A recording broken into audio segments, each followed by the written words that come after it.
Microwave antennas, microstrip antennas, part 1, series on antennas and wave propagation, lecture number 5.16.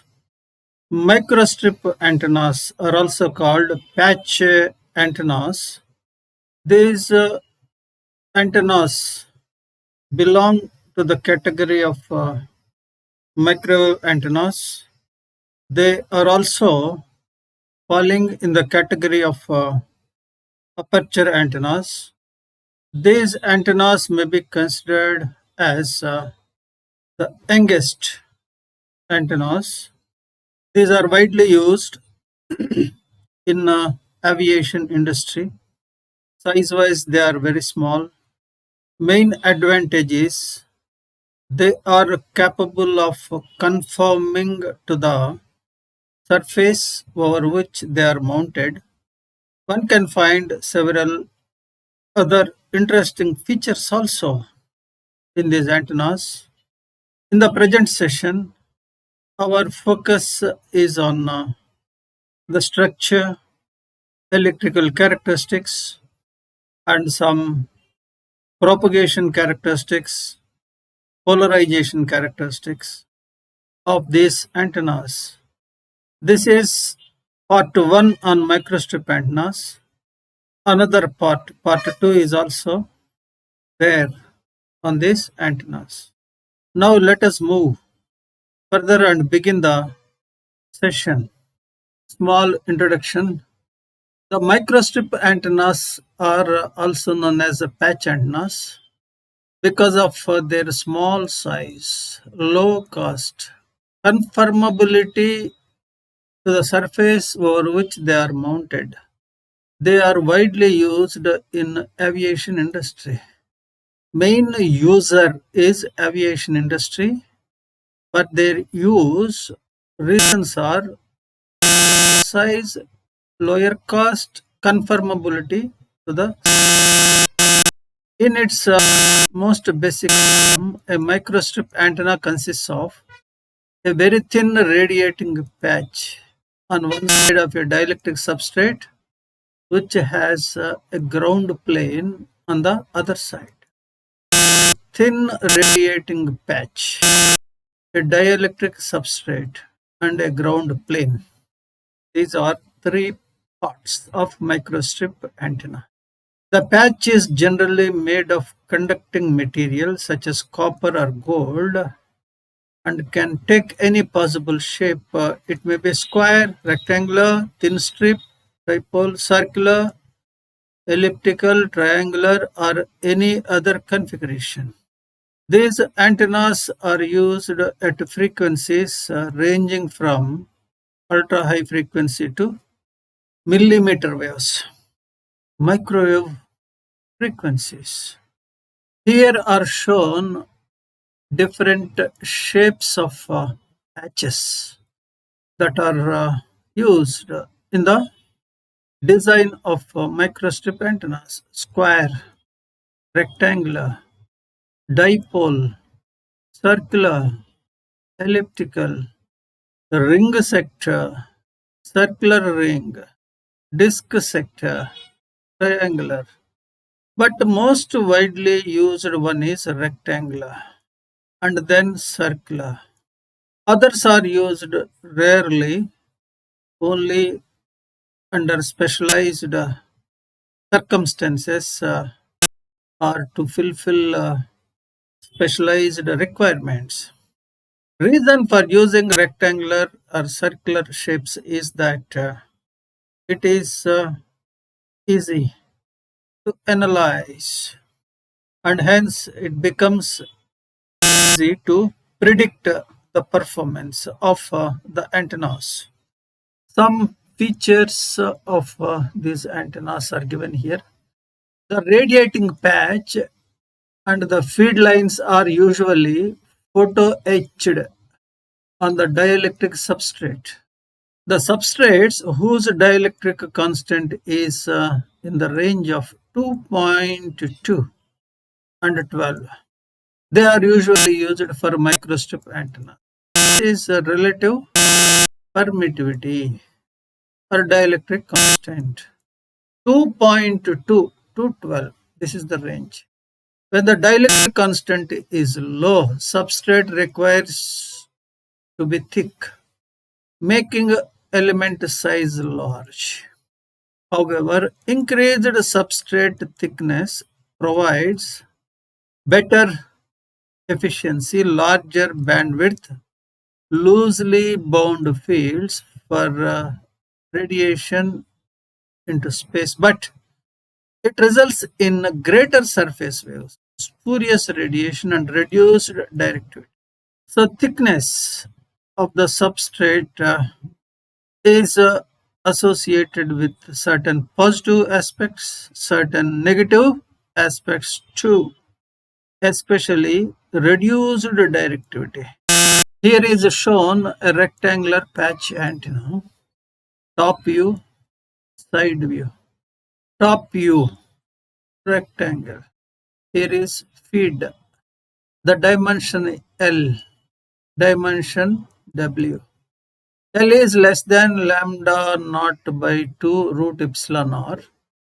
W is less than lambda equal to lambda naught by root epsilon r. Lambda is wavelength in the dielectric. Lambda naught is free space wavelength.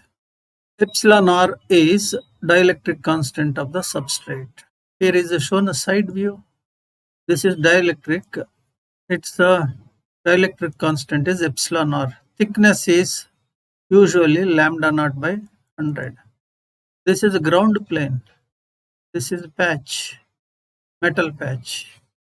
Above is air or atmosphere. Dielectric substrate. Feed is through a coax. The inner conductor is directly connected to the patch. Ground plane is there. This is side view. Some features of microstrip antennas are given here. Radiation pattern. The significant features of pattern are: 1.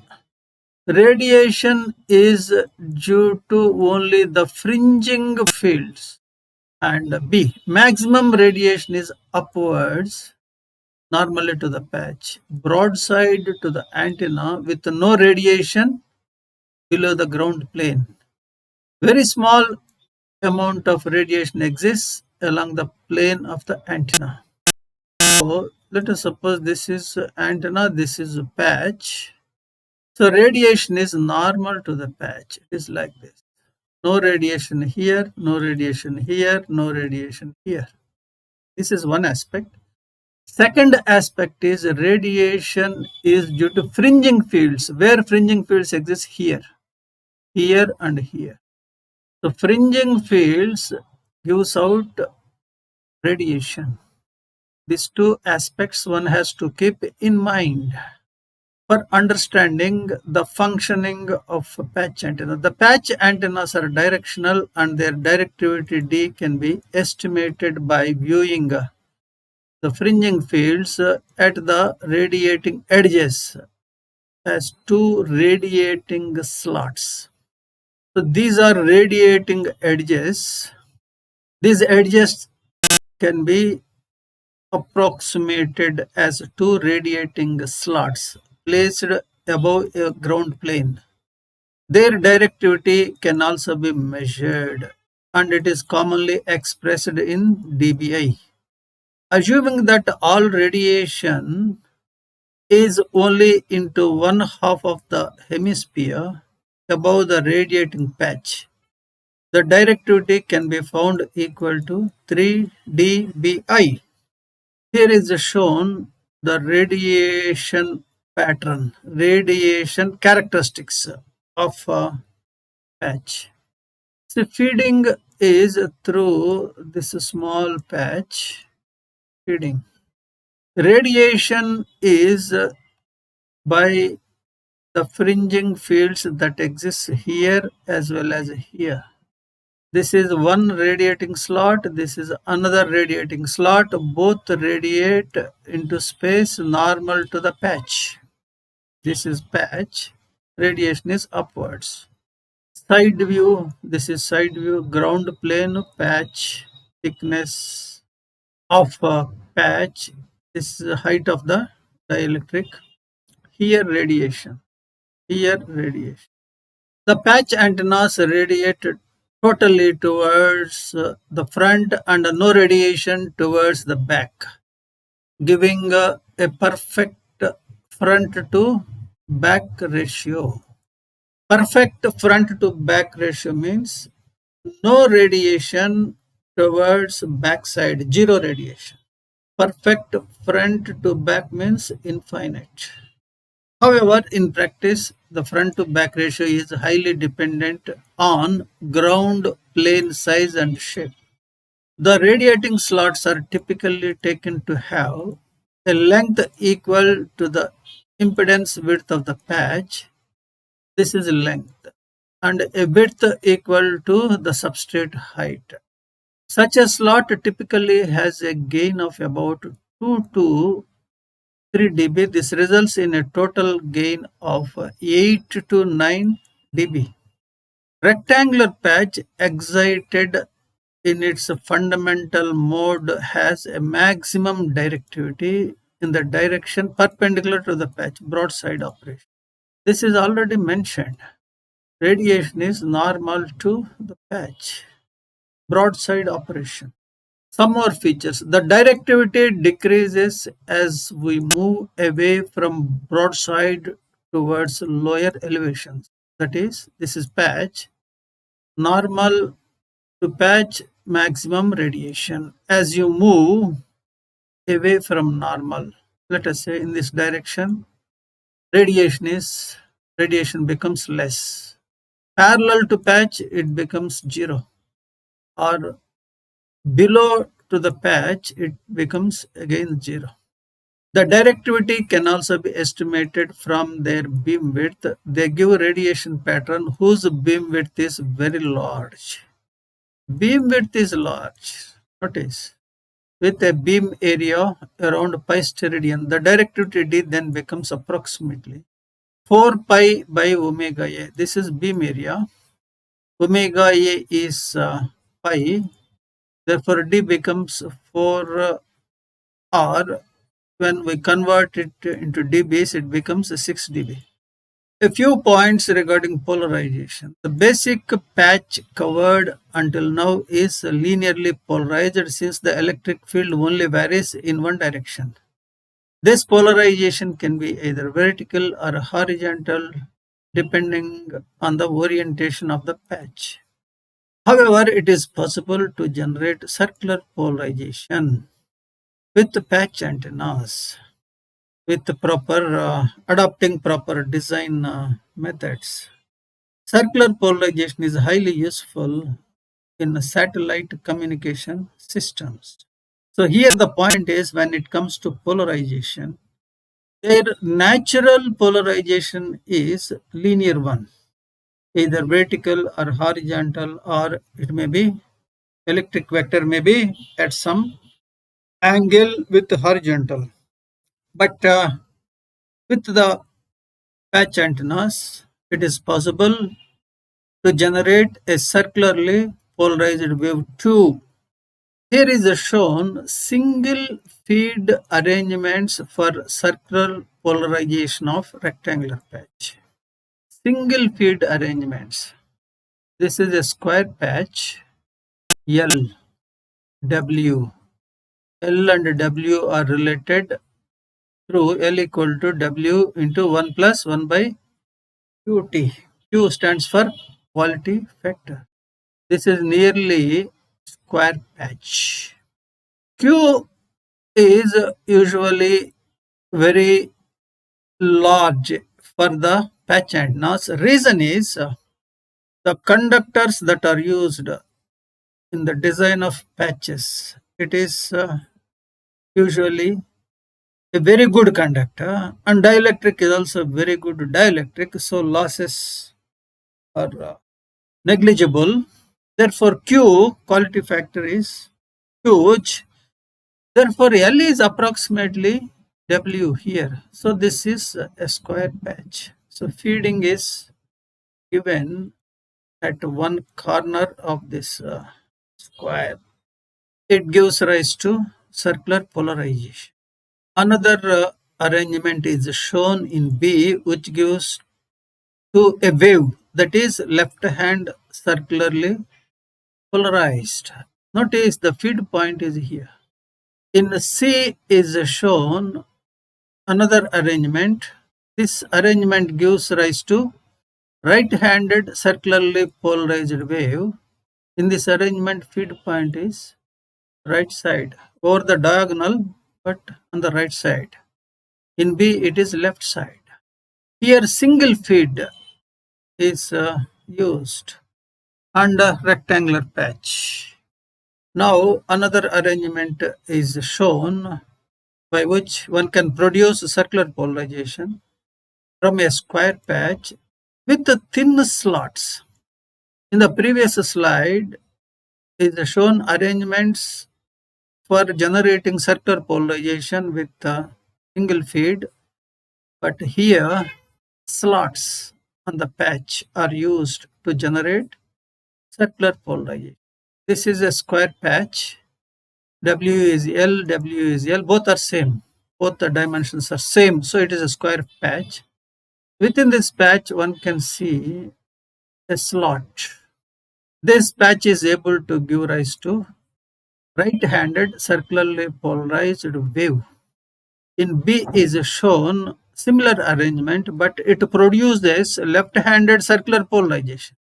Notice patch is carrying same slot in both the cases. Slot of same orientation in both the cases. Difference is in feed point.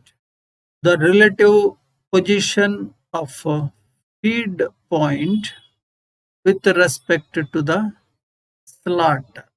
It determines whether it is right hand circularly polarized wave or left hand circularly polarized. Some more arrangements are shown here. Rectangular and circular patch arrangements for circular polarization. A square patch, this is square patch, driven at adjacent sides through a power divider. So far we considered single feed, but here feeding to the patch is at 2 points. The actual feed is divided into two through a power divider, quarter wave transformer, and it is fed at 2 points on the sides of square patch. In B is shown square patch driven at adjacent sides through a 90-degree hybrid. So input is given here. It is given here. It is divided into two parts and applied to adjacent sides. This is 90 degrees hybrid. What is 90 degrees hybrid? Directional coupler is a 90 degrees hybrid. Outputs exhibit 90 degrees phase difference. C is shown circular patch fed with a coaxial line. 90 degrees hybrid. Output is connected at 2 points. Here is 1 point, here is another point. The angle between these 2 points is 90 degrees. This is 90 degrees hybrid, and also the angular distance between the feed points is also 90 degrees. With the help of coaxial connector, these contacts are, feeding is made. In D is shown several arrangements, circular patch feed arrangements for TM110 to Z and higher order modes. So this first one produces TM110 mode. Second one produces TM210 mode. Third one produces TM310. Last one produces TM410 mode. So these are all feed points. 1, 2, 3, 4. 1, 2, 3, 4. 1, 2, 3, 4. 1, 2, 4. Now, a few points regarding antenna gain. As already mentioned, patch antennas are made with good conductors and good dielectrics. So, losses in them while they are functioning, they are insignificant. Hence, directivity becomes equal to gain. Directivity is the same as antenna gain. Here a few points are given regarding antenna gain. Let us go through them. The input power is transformed into radiated power and surface wave power, while a small portion is dissipated due to conductor and dielectric losses of the materials used. Surface waves are guided waves captured within the substrate and partially radiated and reflected back at the substrate edges. These waves are very easily get excited when materials with higher dielectric constants and or thicker materials are used. They are not excited when air dielectric is used. Several techniques to prevent or to eliminate surface waves exist.